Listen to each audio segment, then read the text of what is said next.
Hello everybody, Reggie Time here. We're going to do a little half-hour session on Unibet 25NL. Sorry if the audio is a bit rubbish. My granddaughter broke my headset at the weekend and I'm yet to source a new one, but I will do so very soon. So if the audio is a bit crap, I can only apologise. We're going to try and play our best here. After my last video when I was messing around, limping, etc., my e-friends Duesenberg and Waller, or two, former legendary Sky Poker streamers, staged a mini intervention on Discord and were worried for my mental health. And who can blame them? So today we're going to try and play somewhat normally to try and reassure them that I am not quite yet ready for the funny farm. 10-9 off here. And then the King Jack off. I'm going to ISO the King Jack off. And open the Queen 10 suited.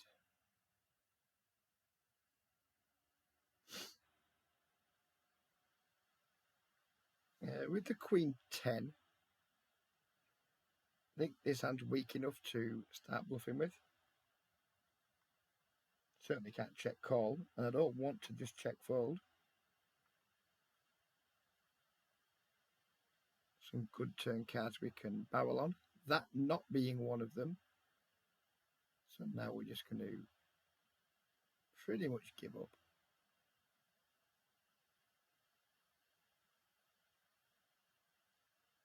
Unless he baits me with the size. He hasn't baited me with the size, so folding by bait me with the size, I mean, if he bets like really quite small, I might have done something a bit spewy.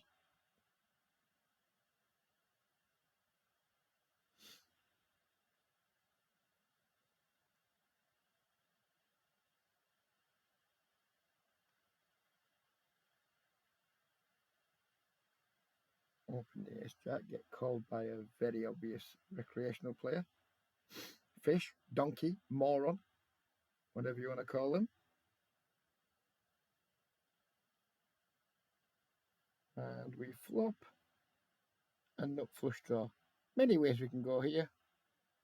Check, bet small. I think we'll go with the bet small.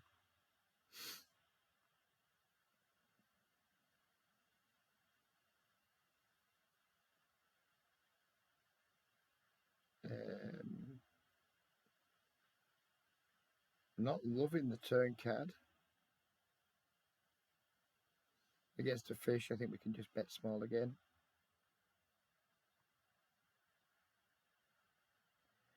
We do get min raised, which is obviously annoying, but I'm not folding. And now we are going to fold.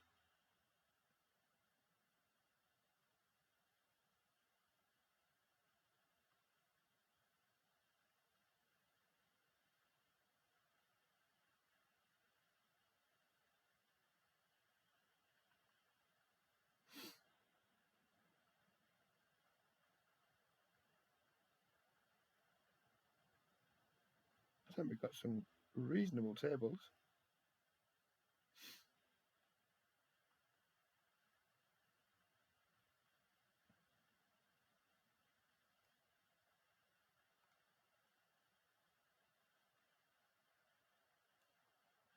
Queen 7 suited here. I don't know about this.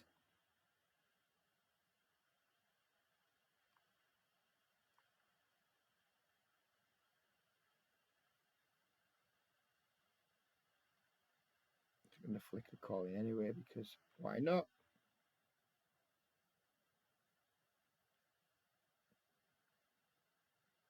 Leads out for a little more than half pot. Not in love with our queen, but we do have some backdoor potential and we might have the best hand. Rarely. It's a very interesting turn card. Don't think we get to check raise it.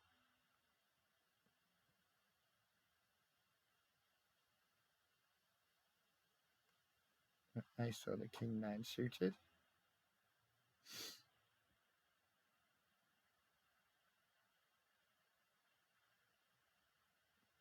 Isolation fail, and we've completely bricked. Do we block this river? Don't think so.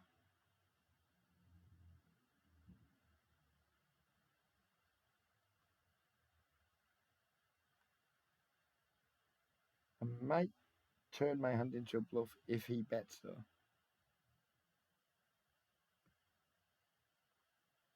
And the bet line here isn't going to be super convincing. He just checks back, so all good. Well, not good. We lost the pot, but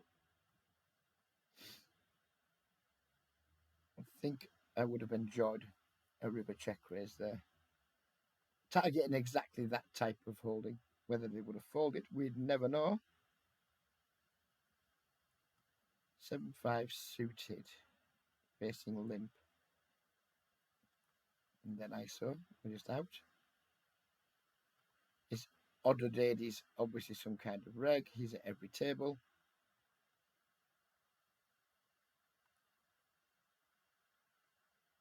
No, whatever it's called. Odder, well, fuck knows.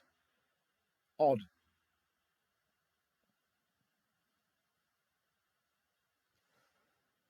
Excuse me. Ace 3 is going to be a hand we're almost certainly going to VPip in some capacity or other. We're doing it by pre-flop raising. Called by someone who've already seen limp, so probably recreational.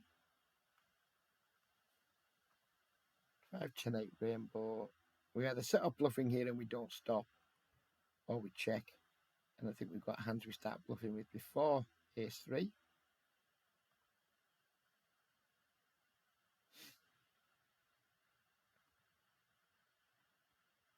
And now I think we're just going to do this.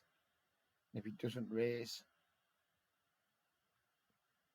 consider bombing rivers. I think at top of his range here is going to be a... Right, let's see what he does first.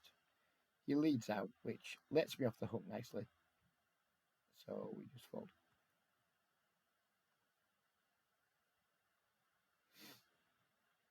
Don't need to go into my whole spiel for bluffing river and the reasons why, because he didn't deny us the opportunity. We could always have raised, but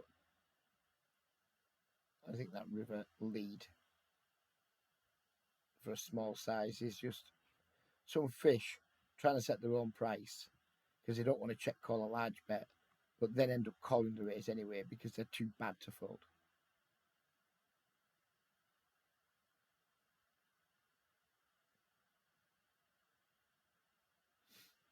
I see an awful lot in the private games I play where like some really terrible players will block rivers. You know they're capped as fuck. You just know they are. They just never have anything really strong.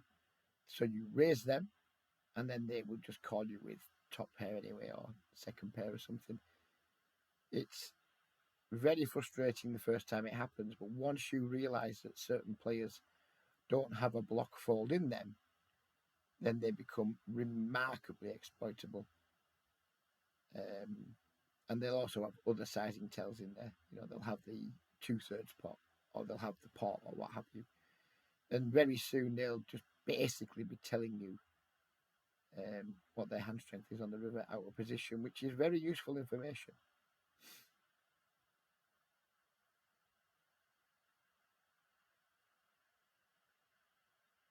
Two overseer versus an obvious fish, facing half pot. We're going to call one street. Here we're going to call a 5-4 suited versus two fish.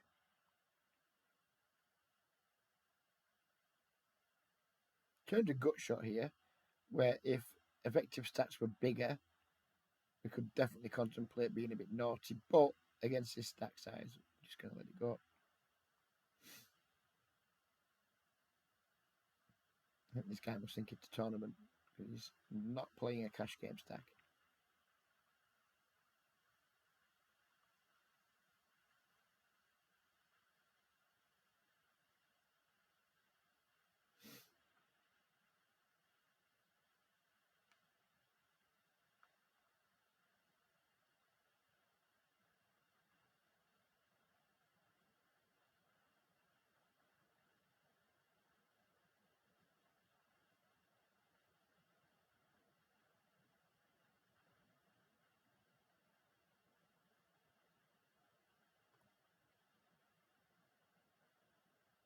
Nice if we got dealt more playable hands than 8-5, 8-5, 8-3, 6 deuce and jack 7.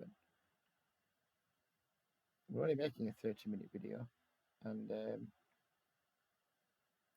we ain't got time for these shit cards. Thank you.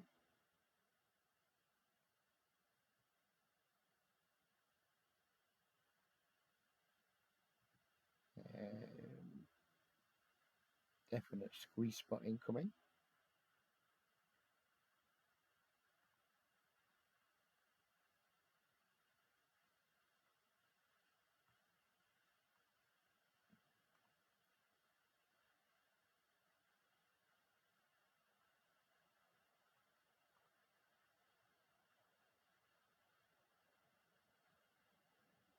Are we getting it through?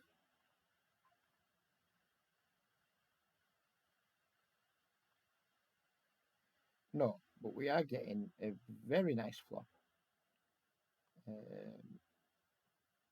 Start off with a range bet.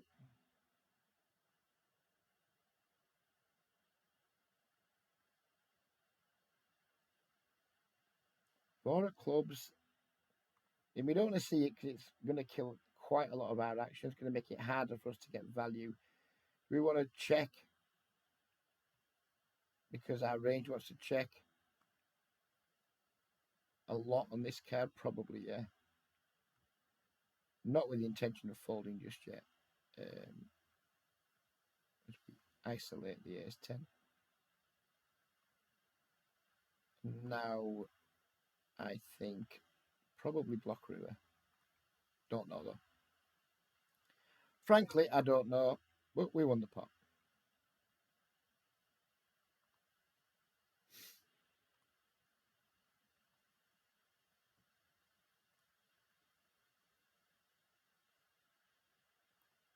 ISO attempt denied.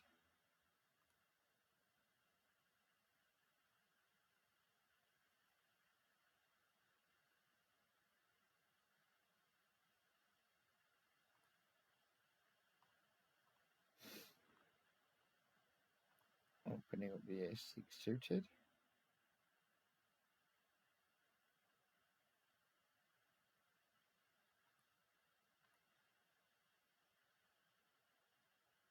A call from a fish. And bricking the floor. We do have backdoors. He's caught out the small blind. Probably got a significantly stronger hand than us. We're going to kick off with a half pot bet with the intention of maybe tripling off, but he prevents us from needing to do that. That's the Hungry Horse strategy in perfect action there. Bet smallish on the flop, get fish to raise you with their good hands, call with their weak and medium hands, and then blow them off their calling range later in the pot.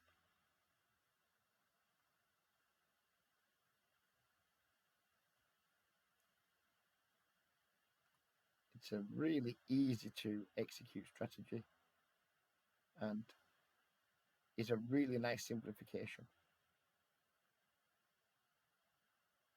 It's like you can just hang your hat on it as being an overall good strategy, better than, like, in my opinion, trying to figure out what theory he wants to do here, there, and everywhere. Just basically, like, he doesn't word it like this, but just like try and massage them to a way where they let you know when they're strong and when they're weak. Bet to find out where you're at, so to speak, or more accurately, find out where they're at, and then use the information you gather on the flop and the turn to make good river decisions. Here we get dunked into. We've got top pair. I'm not going to mess around. We're just going to raise the flop and get it in, and if we're behind, we're behind. Turn some equity. I won't be surprised to see another donk here. And obviously, if he does, we're going to have to call it off.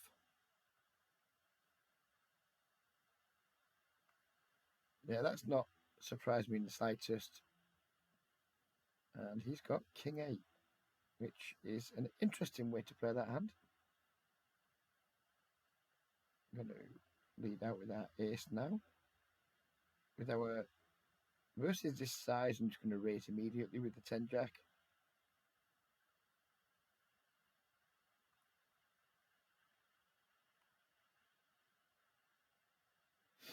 Then we take it down.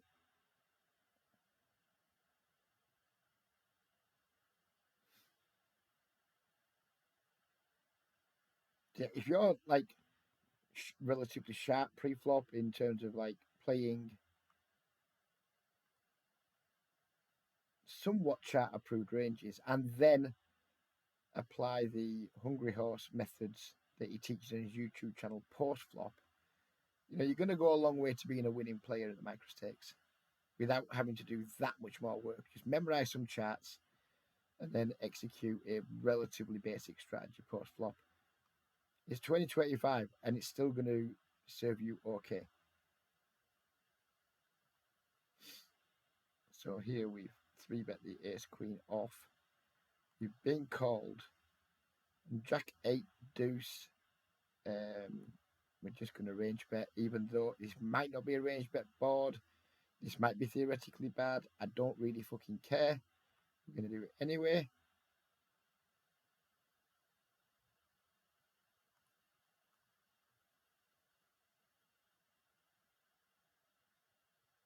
And you get raised.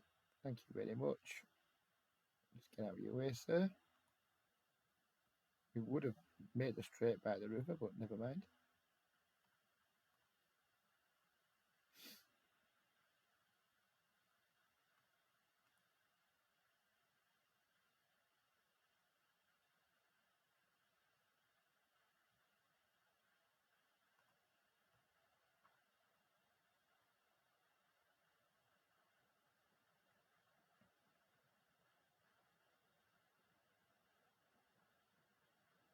It's a big old 3-bet.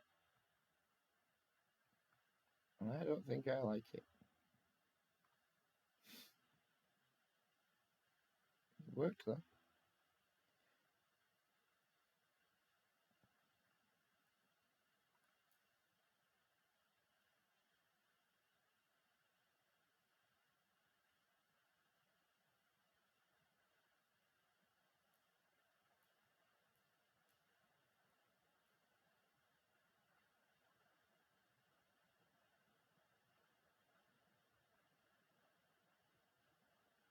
And try and take a flop here with the threes.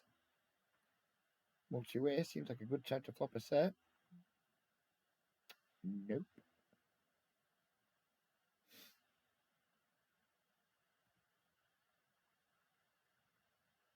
Given another opportunity to turn a set, but the deck denied us.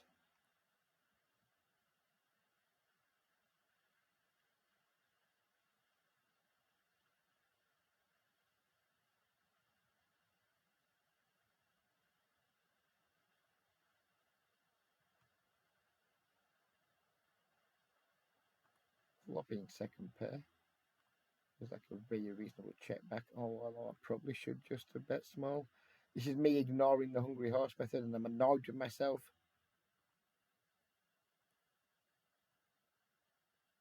I should just have bet, seen what happened. Then we're going to try and value bet our hand.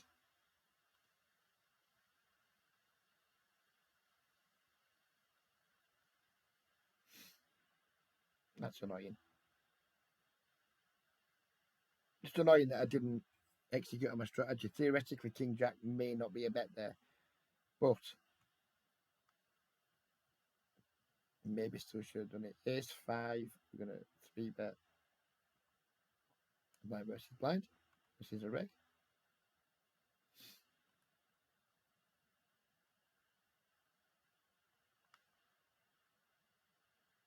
Easy fold.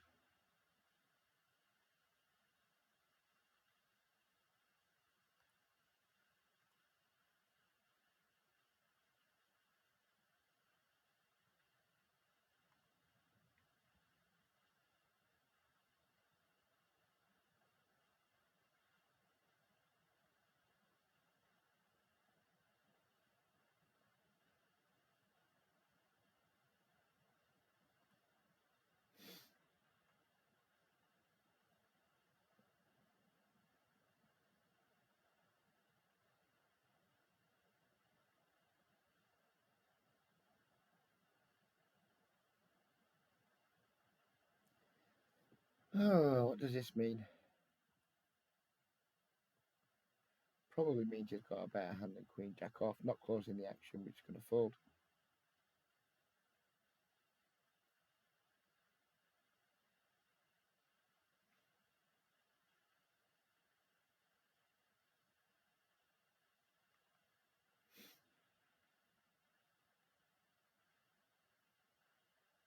And he goes for this weird check small raise. So it's fair to say Captain is a moron. Just what degree of moron? At the minute, it's looking like he's a high degree of moron. Showdown might tell us a little bit more.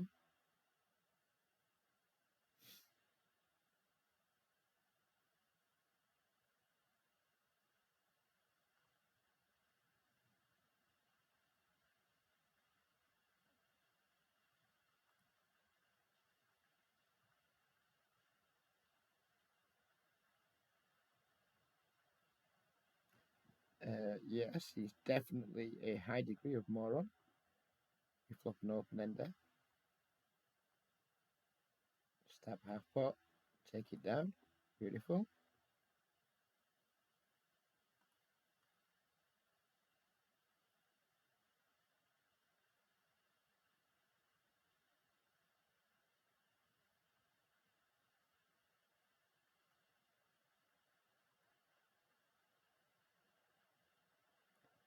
Pocket fours on the button.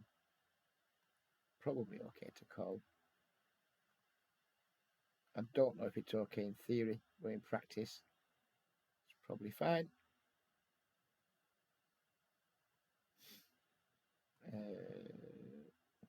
We were just seeing this guy play that weird hand with jacks, kings, sorry, when he didn't fold to the big river bet on a four-liner. He's not the sort of player we're going to try to bluff.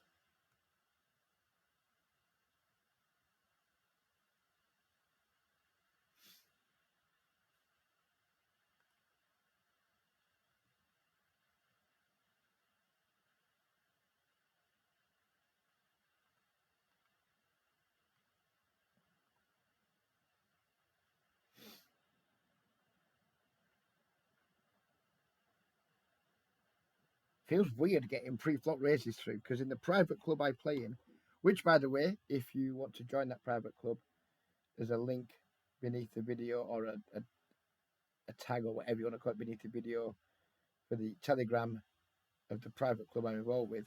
If you want to join that, then just on Telegram, message them on at the Poker Lounge, and you will get straight through to somebody who will help you. But it's nice, like sometimes it's boring when you got good hands, but overall, it's nice to actually see some pre-flop raises get through. It just never ever happens in Clubland. I'd say probably 85% plus of hands go to a flop. As we get cold four bet here and have the easiest to fold with the tens. It's not even a decision. It's not even close. We get to have another go with tens. We're going to fare any better this time.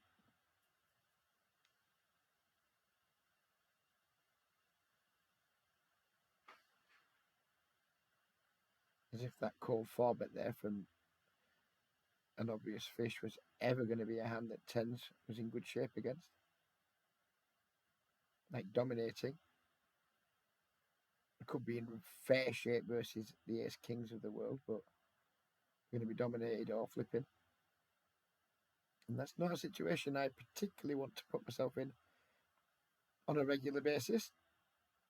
See, we're going to walk with queens there. You don't get walks in Clubland. In Clubland, walks are not a thing. When you've got a good hand, you're not short of action. There, we just got a snap walk. Because these games are probably riddled with nits, euros, and weak type fish. Whereas Clubland's riddled with loose passive fish, bad aggressive fish, and then the occasional half decent player. Calling here in the cutoff with the eights could easily be a theoretical mistake. At some point I might try to give a fuck, but not when I flop middle set. We're going to snap call here if he bets. Literally snap call. We don't get snap call, so just going to bet and see what happens.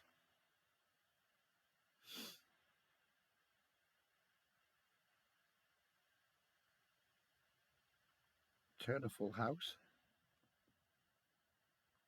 As we check call the 8-7. Open the king 10.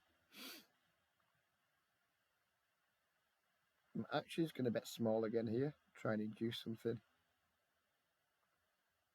He just snap calls. He's just got queens, jacks, tens, kings, etc., hasn't he?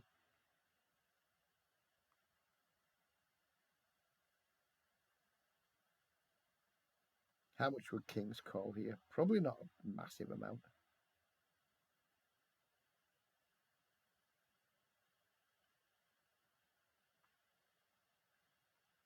Yeah, he was capped as fuck there. We were just never getting action. Here we're facing 3 streets of small. So I'm going to raise. Try and get him to fold a king. Try and get him to fold a 10.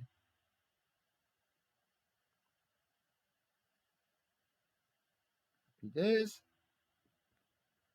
And we flop another set. This time versus a fish. So we're actually just going to fast play.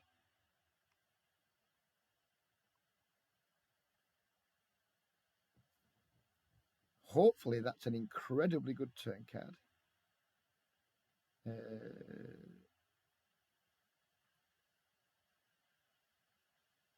If he's got a king, he's just not folding, is he? And I'm not worried about keeping other stuff in. Just want to stack a king, so I'm going to go massive.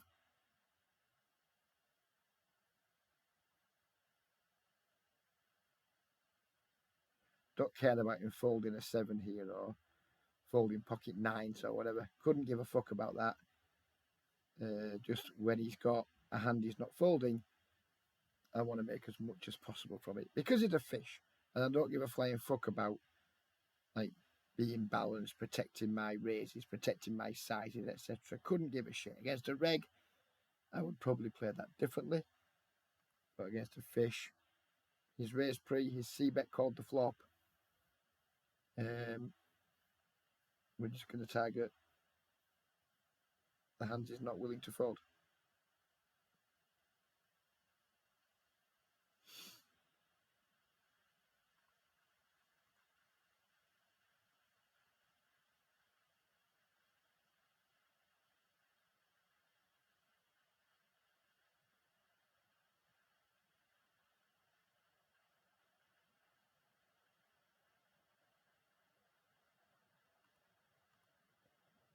Easy half pot c-bet to start proceedings. We get raised. I think without the diamond, I would just fold in a heartbeat. But we're going to call. You can have stuff like 10-9 as well as flush draws, etc. That's unideal for the being up against the 10-9s of the world. And he snap blasts a turn for the big size. I've seen enough. You win, sir. Like sizing tell and timing tell there was real. I think if you put any more money in there, you're just setting fire to it. Long term, maybe we might have been ahead that hand like 10 or 15% of the time, but by and large, versus that line and those sizings, top pair is going to be no good whatsoever. And we flop a very nice combo draw here, and we will be going for the check raise.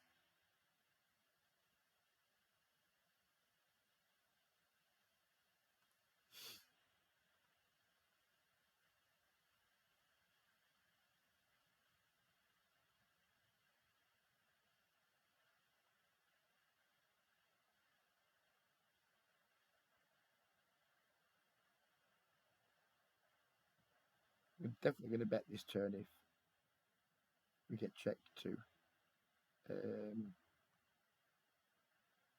What size? What's my value range here? Sets, straights. We just got a lot of good hands, haven't we? Just going to bet big.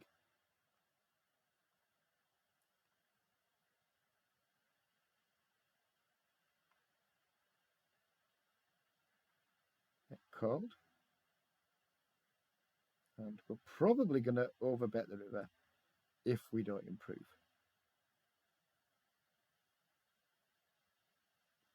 Can't overbet the ace of diamonds, I don't think.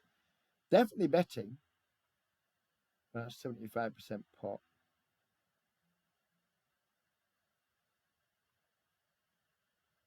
Because we're just trying to make him fold a hand like, I don't know, just a pair there or, well, I don't know. You know the types of hands we're trying to make fold there. Just weak showdown value. Some that could have as high carded like king high flush draws, queen high flush draws, etc.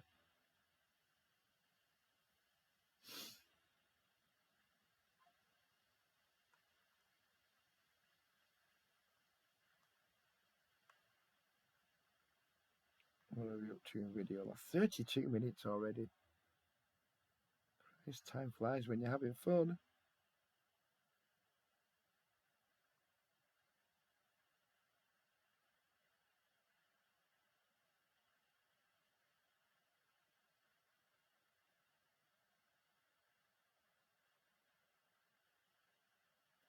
Nearly my nap time. 12:57. I need to be leaving the house for a little job at 14:45. So probably going to disappear soon.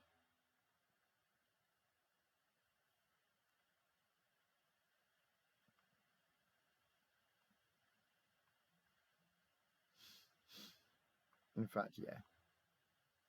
We are going to sit out next blind. Does this work for all tables? Looks like it. Yeah. All good.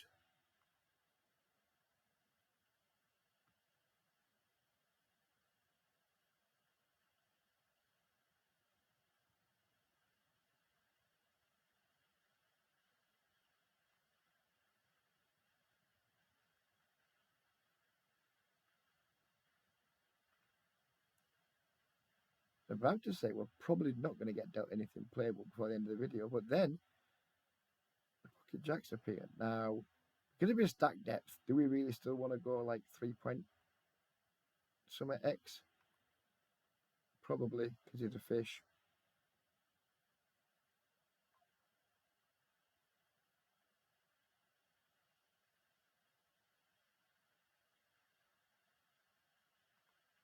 Call. He's got the A6. And we are a winner. Lovely way to end the video. That's what we like to see. Nice, smooth sailing video. Everything going to plan. Stacking fish. Nice. It is nice.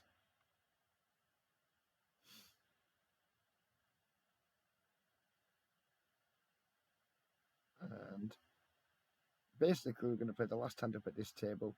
Then we're not going to one table while this button works its way around. We're just going to call it a video.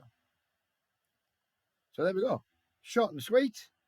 Went quite nicely. Happy days. And yeah, we'll see you again soon with another thrilling installment of Old Man versus Microstakes.